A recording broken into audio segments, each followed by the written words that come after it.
Hello दोस्तों, welcome to the brain box. एक बार फिर से आपका स्वागत है हमारे यूट्यूब चैनल बॉक्स में। दोस्तों, आज हम बात कर रहे हैं एमपी आंगनवाड़ी सुपरवाइजर सिलेबस के बारे में। जी हाँ दोस्तों, जैसा कि आपको पता है एमपी में महिला सुपरवाइजर की भर्ती आ चुकी है और जिसका एग्ज़ाम 28 फरवरी को होने वाला है। जी हाँ दोस्तों, अगर हम बात करें इसके फॉर्म फिलअप की तो ये 9 जनवरी से फॉर्म फिल होना स्टार्ट हो चुके हैं और आपके 23 जनवरी तक इसके एग्ज़ाम फॉर्म फिल किए जाएंगे। ये सारी जानकारी हम अपने प्रीवियस वीडियो में आपको ऑलरेडी दे चुके हैं। यहाँ हम बात करेंगे कि आपका एग्ज़ाम कितने नंबर का होगा, कितने टाइम का होगा और डिटेल्ड सिलेबस की बात करेंगे इस वीडियो में। तो आप वीडियो के अंत तक बने रहें। अगर आप हमारे चैनल पर पहली बार विजिट कर रहे हैं तो हमारे चैनल को सब्सक्राइब करें, शेयर करें इस वीडियो को ज़्यादा से ज़्यादा लोगों तक और साथ ही साथ लाइक करें इस वीडियो को। तो चलिए दोस्तों, बिना देरी किए शुरू करते हैं आंगनवाड़ी सुपरवाइजर के सिलेबस की विस्तृत जानकारी। तो दोस्तों, ये आपका ऑफिशियल सिलेबस है, ऑफिशियल साइट पर अवेलेबल भी है और जिसकी लिंक हम आपको वीडियो के कमेंट बॉक्स में प्रोवाइड भी करा देंगे, जहां से जाके आप इसे देख भी सकते हैं। तो अगर हम बात करें आपके एग्ज़ाम्स की तो आपका ये एग्ज़ाम 200 नंबर का होगा। 200 मार्क्स की आपकी ये एग्ज़ाम्स होगी। 200 नंबर्स में से 200 में से क्या क्या आपका आने वाला है। तो दोस्तों, जैसा कि अभी आपको हमने बताया कि ये 200 नंबर का आपका पेपर होगा और इसमें 4 पोर्शन होंगे, 4 खंड होंगे जो आपके अलग अलग मार्क्स के होंगे। तो सबसे पहला है आपका प्रथम खंड, यानी फर्स्ट पार्ट है आपका पोषण एवं स्वास्थ्य। पोषण और एवं स्वास्थ्य के 55 मार्क्स का सिलेबस होगा, जिसमें आपके ये टॉपिक्स आएंगे। पहला टॉपिक होगा आपका पोषण। पोषण में आपको पढ़ना है संतुलित आहार, macro micro nutrients, calorie, protein, vitamin, सूक्ष्म खनिज, ये सारे आपको आयोडीन, इनसे होने वाले रोग वगैरह और उनकी रोकथाम से संबंधित, यानी कि पोषण से संबंधित कुल मिला के सारे टॉपिक्स आपके उप विषय भी दिए गए हैं और विषय भी दिए गए हैं। तो आपको ये सारी पढ़ना है। इसके बाद अगर हम बात करें सेकंड टॉपिक की, तो जीवन की विभिन्न अवस्थाओं में पोषण का महत्व, यानी कि जैसे जैसे आप बड़े होते हैं तो आपके वैल्यू क्या है, अलग अलग एज ग्रुप में क्या वैल्यू है पोषण की, उससे संबंधित आपको पढ़ना है। किशोरावस्था में किस तरह से आप अपनी रख रखाव कर सकते हैं पोषण का, अपने स्वास्थ्य का, गर्भावस्था में किस तरह से, नवजात शिशु, बाल्यावस्था, अलग अलग लाइफ के स्टेज के, इसके आपके 8 मार्क्स के क्वेश्चन आएंगे। जबकि पहले पॉइंट से, पहले टॉपिक से यानी पोषण से आपके 10 नंबर के क्वेश्चन पूछे जाएंगे। ये ओवरऑल 55 का है, उसके बाद ये डिवाइड किए गए हैं। अगर हम बात करें, ये सारे आप जो टॉपिक देख पा रहे हैं पोषण एवं स्वास्थ्य के अंतर्गत ही आपको पढ़ने हैं दोस्तों। अगर हम बात करें, इसका थर्ड टॉपिक है गर्भवती की देखभाल। ये भी आंगनवाड़ी कार्यकर्ताओं के लिए थोड़ा सा इजी हो जाएगा क्योंकि वो इसी फील्ड से हैं, लेकिन आप लोगों को ये डिटेल्स में पढ़ना है। 7 नंबर का ये टॉपिक है आपका। टीकाकरण, आपको पता है अलग अलग स्टेज पर, अलग अलग एज ग्रुप पर अलग अलग तरह के टीके लगाए जाते हैं बच्चों को। तो राष्ट्रीय टीकाकरण कार्यक्रम के अंतर्गत कौन कौन से टीके लगाए जाते हैं, ये सारी आपको पता होने चाहिए। इसकी वैल्यू क्या है, अगर हम टीकाकरण ना करें तो इसके क्या दुष्प्रभाव होंगे। ये एक छोटा सा टॉपिक है और जो कि 8 नंबर आपको देगा, तो अच्छे से आपको इसको पढ़ना है। कौन कौन सी टीकाकरण योजनाएं कब चालू हुई, ये भी इसके अंतर्गत आपको पढ़ लेना है। आगे हम बात करें तो स्वास्थ्य के विभिन्न राष्ट्रीय कार्यक्रम, जैसा कि अभी हमने बताया कि राष्ट्रीय स्तर पर स्वास्थ्य की देखभाल के लिए, यानी कि जनता की भलाई के लिए बहुत सारे कार्यक्रम चलाए जाते हैं।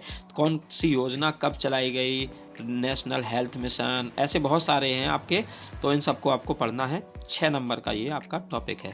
कुपोषण यानी कि मल न्यूट्रिशन, इसके बारे में आपको पढ़ना है कि आप जन्म के पूर्व और जन्म के कारण बाद में कौन कौन से कारणों से कुपोषण हो सकता है।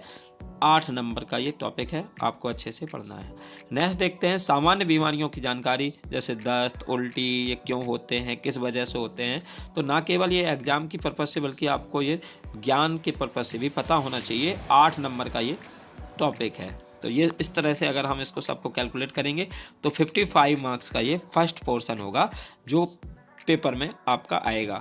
आपको आगे देखते हैं, अगर हम बात करें इसके सेकंड पोर्शन की, तो सेकंड पोर्शन है आपका सामान्य ज्ञान और तर्क शक्ति, यानी कि जीके और रीजनिंग। जीके और रीजनिंग से संबंधित ये आपका 55 मार्क्स का सेकंड पोर्शन है, जिसमें सामान्य ज्ञान विभागों की योजनाएं, ठीक है। महिलाओं के विकास के लिए कौन कौन सी योजनाएं चलाई जाती हैं, स्वास्थ्य के लिए कौन कौन सी योजनाएं, ग्रामीण स्तर पर कौन कौन सी योजनाएं, जितनी भी योजनाएं हैं 10 नंबर का ये टॉपिक है, आपको अच्छे से पढ़ के जाना है। कौन कौन से नियम और अधिनियम बनाए गए हैं, बच्चों के कानूनी अधिकार क्या क्या हैं, बच्चों को कौन कौन से अधिकार दिए गए हैं। शिक्षा का अधिकार एक बहुत इंपॉर्टेंट टॉपिक है, इसे हाईलाइट करके रखिए दोस्तों, आपको ये बिल्कुल पढ़ के जाना है। महिलाओं के कानूनी अधिकार क्या हैं। कुल मिला के आप महिला एवं बाल विकास मंत्रालय की एग्ज़ाम दे रहे हैं तो आपको महिलाओं से और बच्चों से संबंधित जितने भी अधिनियम हैं ये सारे अच्छे से पढ़ने हैं, सारे अच्छे से योजनाएं पढ़नी है। ये 10-10 नंबर के दोनों टॉपिक आपको क्लियर करने हैं। अगर हम आगे बात करें शारीरिक संरचना, उस पर सामान्य ज्ञान कि पाचन तंत्र क्या होता है, ग्रंथियाँ कौन कौन से हैं, प्रजनन तंत्र क्या है, किशोरावस्था में कौन कौन से विकास होते हैं, प्राथमिक उपचार क्या होता है, 8 नंबर का ये टॉपिक है। नेक्स्ट, कंप्यूटर का सामान्य ज्ञान भी होना चाहिए आपको। MS ऑफिस जिसे हम कहते हैं, माइक्रोसॉफ्ट ऑफिस, इंटरनेट, मोबाइल संचालन का ज्ञान, तो ये आपका सिंपल टॉपिक है, सभी मोबाइल चलाते ही हैं, तो थोड़ा बहुत MS ऑफिस आप देख सकते हैं, 7 नंबर का टॉपिक है। अगर हम आगे बात करें तो गणित के क्वेश्चंस आएंगे, 8वीं कक्षा लेवल तक आएंगे। सामान्य गणित, दशमलव, प्रतिशत, ये आपके 10 नंबर का मैथ भी इसमें दिया गया है और 10 नंबर का ही रीजनिंग है।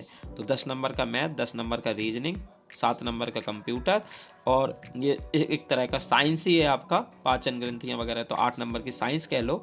उसके बाद आपके ये जीके है 20 नंबर का, एक में नियम अधिनियम और योजनाएं। तो इस तरह से ये आपका खंड बी यानी कि सेक्शन बी भी पूरा होता है। आगे देखें, नेक्स्ट है आपका, इस तरह से आपका हो गया 55 + 55 यानी कि 110 मार्क्स का अब तक हो चुका है। अब आपके 90 मार्क्स में से 45 के 2 पार्ट और होंगे जो हम आगे देख रहे हैं। थर्ड में आपका 45 का है, जैसा कि अभी मैंने आपको बताया, संचार एवं परामर्श कौशल से संबंधित 2 अपठित गद्यांश पर प्रश्न पूछे जाएंगे। यानी कि पैसेज आएगा प्रबंधकीय गुण यानी मैनेजमेंट से संबंधित, आप कैसी सिचुएशन को किसी सिचुएशन को कैसे मैनेज करते हैं, इस बात के लिए आप कम्युनिकेशन स्तर पर आपकी क्या गुणवत्ता है, इसको जांचने के लिए 12 नंबर के 6 नंबर के 2 पैसेज आएंगे, आपको अच्छे से पढ़ के जाना है।